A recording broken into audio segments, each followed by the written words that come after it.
नमस्कार, जनप्रवाद सुपरफास्ट में आपका स्वागत है। मैं हूं हेमेंद्र सिंह। नजर डालते हैं आज की सुर्खियों पर। मोदी ने अपने भूटानी समकक्ष लोटे शेयरिंग के साथ दूसरे चरण के तहत रुपे कार्ड का शुभारंभ किया। इसके जरिए भूटान के नागरिक भारत में रुपे नेटवर्क का लाभ उठा सकेंगे। पीएम मोदी और शेयरिंग ने वीडियो कॉन्फ्रेंस के माध्यम से इस कार्ड को लॉन्च किया। पीएम मोदी ने अपने संबोधन में दोनों देशों के बीच अनेक क्षेत्रों में गहरे सहयोग के बारे में बात की। पीएम ने कहा कि कोरोना महामारी के कठिन समय में भारत भूटान के साथ मजबूती से खड़ा है। पड़ोसी देश की आवश्यकताओं को पूरा करना हमारी शीर्ष प्राथमिकता रहेगी। भूटान के पीएम लोटे शेरिंग ने कोरोना से निपटने के लिए पीएम मोदी के नेतृत्व की प्रशंसा की। उन्होंने कहा कि मुझे यकीन है कि भारत महामारी से बहुत मजबूत होकर निकलेगा। भारत टीके विकसित करने में अग्रणी है और ये हम सभी के लिए आशा का स्रोत है। नगरोटा में हुए एनकाउंटर पर पीएम मोदी की अध्यक्षता में हाई लेवल बैठक हुई। इस बैठक में गृह मंत्री अमित शाह, एनएसए अजीत डोभाल समेत सभी खुफिया एजेंसियों के अफसर मौजूद रहे। बताया जा रहा है कि दहशतगर्द 26/11 की बरसी पर कुछ बड़ा करने की फिराक में थे। भाजपा अध्यक्ष जेपी नड्डा ने वीडियो कॉन्फ्रेंसिंग के जरिए राज्यों के नए प्रभारियों के साथ पहली बार बैठक की, जिसमें अगले साल होने वाले विधानसभा चुनावों पर विस्तार से चर्चा की। नड्डा ने प्रभारियों को जमीनी स्तर पर चुनावी मशीनरी को सुधारने के निर्देश दिए। पार्टी अध्यक्ष चुनने के लिए कांग्रेस ऐतिहासिक कदम उठाने जा रही है, जिसमें अध्यक्ष चुनने के लिए ऑनलाइन वोटिंग कराई जाएगी। इसके लिए प्रतिनिधियों को जल्द ही डिजिटल वोटर कार्ड जारी किए जाएंगे। चुनाव के लिए करीब 1500 कांग्रेसियों की सूची तैयार की जा रही है। सोनिया गांधी को डॉक्टरों ने प्रदूषण के चलते दिल्ली से बाहर जाने की सलाह दी है। सूत्रों ने बताया कि सोनिया गांधी के गोवा या चेन्नई जाने की संभावना है। उनके साथ राहुल या प्रियंका भी जा सकते हैं। बता दें कि डॉक्टरों को उनके सीने में संक्रमण की चिंता है। मालाबार सेनाभ्यास के अंतिम दिन आईएनएस विक्रमादित्य से मिग-29S ने उड़ान भरी। साथ ही भारतीय नौसेना के मिग-29KS और अमेरिकी नेवी के A-18S ने युद्ध अभ्यास किया। बता दें कि मालाबार में भारत, अमेरिका, जापान और ऑस्ट्रेलिया की नौसेना अभ्यास कर रही है। पीएम मोदी सऊदी के प्रिंस के निमंत्रण पर 15वें G20 शिखर सम्मेलन में हिस्सा लेंगे। शिखर सम्मेलन 21 और 22 नवंबर को ऑनलाइन प्रारूप में आयोजित किया जाएगा। सम्मेलन का पूरा ध्यान कोरोना के प्रभावों, स्वास्थ्य सुरक्षा योजनाओं और वैश्विक अर्थव्यवस्था पर केंद्रित होगा। 15वें G20 समिति की अध्यक्षता सऊदी अरब के प्रिंस करेंगे। कब्जियात रोकने के लिए शिवराज सरकार Madhya Pradesh freedom of religion act 2020 ला रही है। इसका ड्राफ्ट तैयार हो चुका है। इस कानून में 5 साल की सजा का प्रावधान है। ऐसे विवाह जो पहले हो चुके हैं उन्हें रद्द करने का अधिकार फैमिली कोर्ट को दिया जाएगा। मध्य प्रदेश की तरह यूपी की योगी सरकार भी लफ्जियात पर सख्त कानून बनाने की तैयारी कर रही है। इस संबंध में यूपी के गृह विभाग ने न्याय और विधि विभाग को प्रस्ताव भेजा है। विधि विभाग प्रस्ताव की समीक्षा कर रहा है। राजस्थान के सीएम गहलोत ने लफ्जियात को लेकर भाजपा पर निशाना साधा है। उन्होंने कहा कि ये शब्द देश को बांटने और सांप्रदायिक सौहार्द को बिगाड़ने के लिए गढ़ा गया है। शादी विवाह व्यक्तिगत आजादी का मामला है, जिस पर लगाम लगाने के लिए कानून बनाना असंवैधानिक है। केंद्रीय शिक्षा मंत्री रमेश पोखरियाल को आगामी शनिवार को वातायन अंतर्राष्ट्रीय शिखर सम्मान से नवाजा जाएगा। निशंक सक्रिय राजनीति में रहने के साथ एक लेखक और कवि के रूप में भी अपनी पहचान रखते हैं। इसी संदर्भ में उन्हें ये सम्मान प्रदान किया जा रहा है। पीएम मोदी यूपी के मिर्जापुर और सोनभद्र को बड़ी सौगात देने जा रहे हैं। पीएम 22 नवंबर को पाइप पेयजल योजना का वीडियो कॉन्फ्रेंसिंग के जरिए शिलान्यास करेंगे। इस मौके पर सीएम योगी मौजूद रहेंगे। इस योजना को हर घर नल योजना के तहत 5,555 करोड़ रुपए से पूरा किया जाएगा। मध्य प्रदेश उपचुनाव में जीत के बाद पहली बार ज्योतिरादित्य सिंधिया केंद्रीय मंत्री नरेंद्र सिंह तोमर के साथ भोपाल पहुंचे।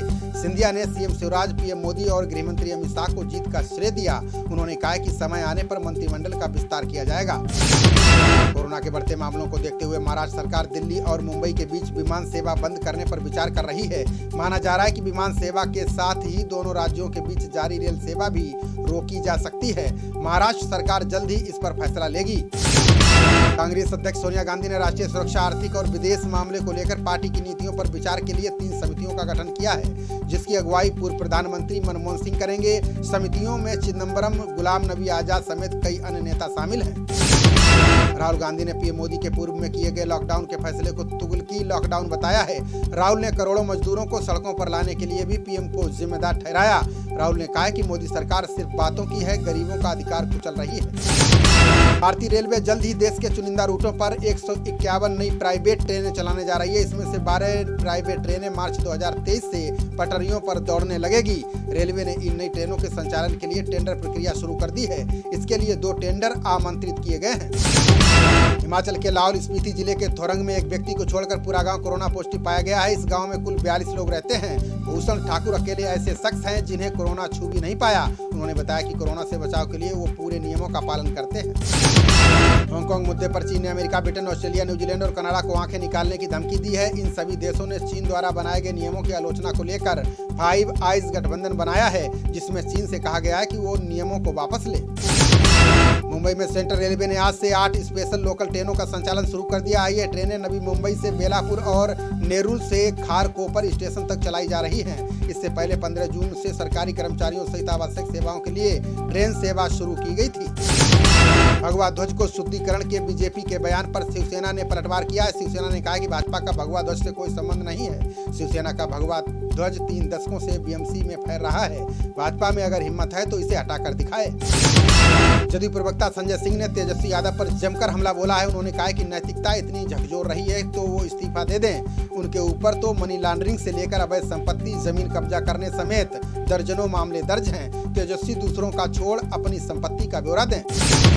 राजस्थान के सीएम गहलोत ने 12वीं तक की परीक्षाओं पर बड़ा ऐलान किया है। सीएम ने कहा है कि राज्य के 1.5 करोड़ छात्रों को बिना परीक्षा प्रमोट नहीं किया जाएगा। शिक्षा विभाग को हर हाल में परीक्षा करानी होगी। इसके लिए स्कूल और विभाग अभी से तैयार हो जाएं।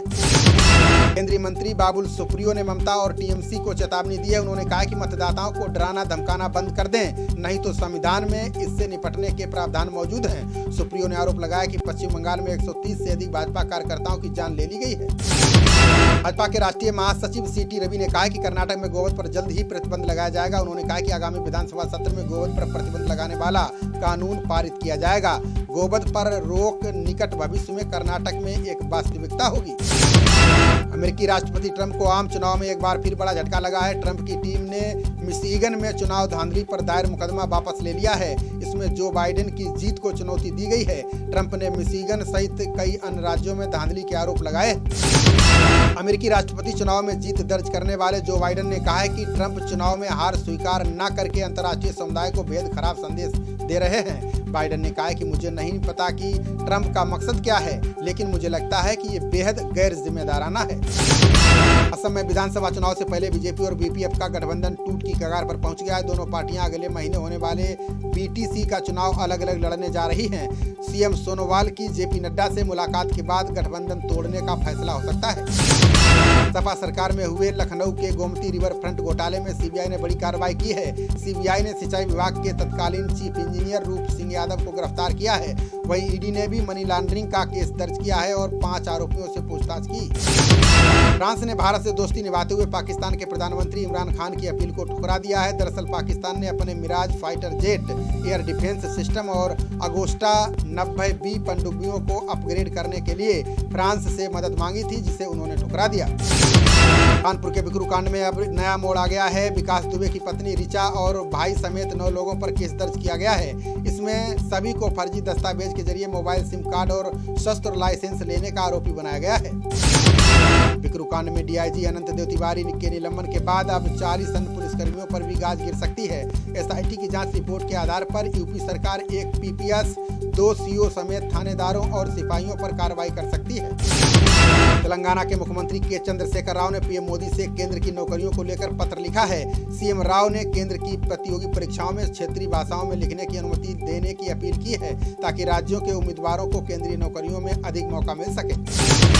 मध्य प्रदेश को फिर से टाइगर स्टेट का दर्जा मिलने पर सीएम शिवराज सक्रिय हो गए हैं। National park Bandhavgarh tiger reserve में सीएम 24 नवंबर को बैठक करेंगे। इसमें बफर में सफर को लेकर मंथन होगा। बैठक में टाइगर सफारी शुरू करने समेत कई बड़े फैसले हो सकते हैं। पति की कमाई जानने की इच्छा रखने वाली महिलाओं को केंद्रीय सूचना आयोग ने बड़ा अधिकार दिया है। आयोग ने कहा है कि महिलाएं आरटीआई के जरिए अपने पति की इनकम जान सकती हैं। महिलाएं इस संबंध में आयकर विभाग से आरटीआई के माध्यम से जानकारी ले सकती हैं। केंद्रीय आवासन व शहरी कार्य मंत्रालय, दिल्ली एनसीआर परिवहन निगम लिमिटेड और न्यू डेवलपमेंट बैंक ने बड़ा समझौता किया है। इसके तहत एनसीआर क्षेत्र में तेज, विश्वसनीय, सुरक्षित और आरामदायक सार्वजनिक परिवहन प्रणाली देना शामिल है। केंद्र सरकार ने प्रॉपर्टी रजिस्ट्रेशन को राष्ट्रीय न्यायिक डेटा ग्रिड के साथ जोड़ने का फैसला किया है। इसमें कहा गया है कि डेटा बनने से भूमि संबंधी विवादों में कमी और अधिक पारदर्शिता आएगी। इसके अलावा प्रॉपर्टी को ऑनलाइन ट्रैक करने में आसानी होगी। सेबी ने सहारा प्रमुख सुब्रत राय पर सुप्रीम कोर्ट में याचिका दायर की है। सेबी ने कहा है कि रॉय 62,600 करोड़ चुकाएं या फिर उन्हें जेल भेजा जाए। वहीं रॉय ने कहा है कि अब तक निवेशकों का 2020 करोड़ जमा कर दिया गया है, फिर भी सेबी ने ब्याज जोड़कर 62,600 करोड़ बना दिया है। मुंबई में स्कूल खोलने के मामले में बीएमसी ने बड़ा फैसला लिया है। बीएमसी ने कहा है कि कोरोना महामारी फिर से बढ़ रही है, इसलिए मुंबई में 31 दिसंबर तक स्कूल नहीं खोले जा सकते हैं। बता दें कि कई राज्यों ने संक्रमण बढ़ने पर स्कूलों को फिर से बंद करना शुरू कर दिया है। जेजेपी अध्यक्ष अजय चौटाला ने हरियाणा की मंडी और राजस्थान के बाजरे पर बड़ा दावा किया है। चौटाला ने कहा है कि मंडियों में एमएसपी रेट पर फसल खरीदी जा रही है, इसमें राजस्थान का बाजरा भी खरीदा जा रहा है। हरियाणा की मंडियों में किसानों को कोई दिक्कत नहीं है। हरियाणा के पूर्व सीएम भूपेंद्र हुड्डा ने खट्टर सरकार को नकारा बताकर हमला बोला है। हुड्डा ने कहा है कि रोहतक महम हांसी रेल परियोजना का शिलान्यास कांग्रेस सरकार ने 2013 में किया था। इसे 287 करोड़ की लागत से पूरा किया जाना था, लेकिन इसे अब तक पूरा नहीं किया। भोपाल नगर निगम ने सड़कों पर थूकने वालों पर 1,000 रुपए का जुर्माना ठोकना शुरू कर दिया है। यह जुर्माना लोगों से मौके पर ही वसूला जा रहा है। बता दें कि अभी कोरोना के चलते 500 रुपए का जुर्माना वसूला जाता था, अब बढ़ाकर 1,000 रुपए किया गया है।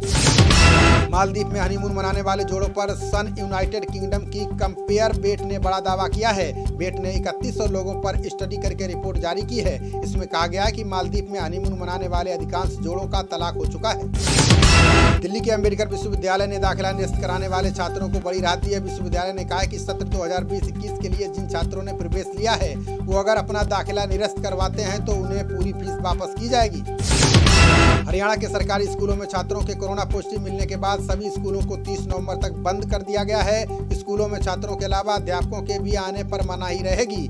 इस दौरान सभी स्कूल परिसरों को सैनिटाइज किया जाएगा। फैसले का उल्लंघन होने पर स्कूल प्रमुख जिम्मेदार होंगे।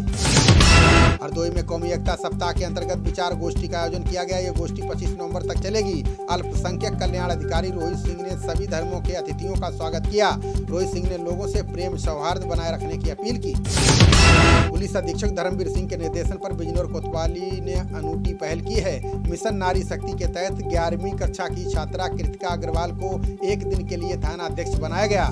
डीडीपीएस स्कूल की छात्रा ने महिला हेल्प डेस्क पर आई शिकायतें सुनी। भारत और ऑस्ट्रेलिया के बीच सीरीज से पहले जुबानी जंग तेज हो गई है। ऑस्ट्रेलिया के विकेटकीपर एलेक्स कैरी ने भारतीय टीम को चेतावनी दी है। उन्होंने कहा है कि अगर भारत के पास मोहम्मद शमी और जसप्रीत बुमराह हैं तो हमारे पास स्टार्क कमिंस और हेजलवुड की तिगड़ी है। खबरों का सिलसिला जारी रहेगा, देखते रहिए जनप्रवाद। नमस्कार।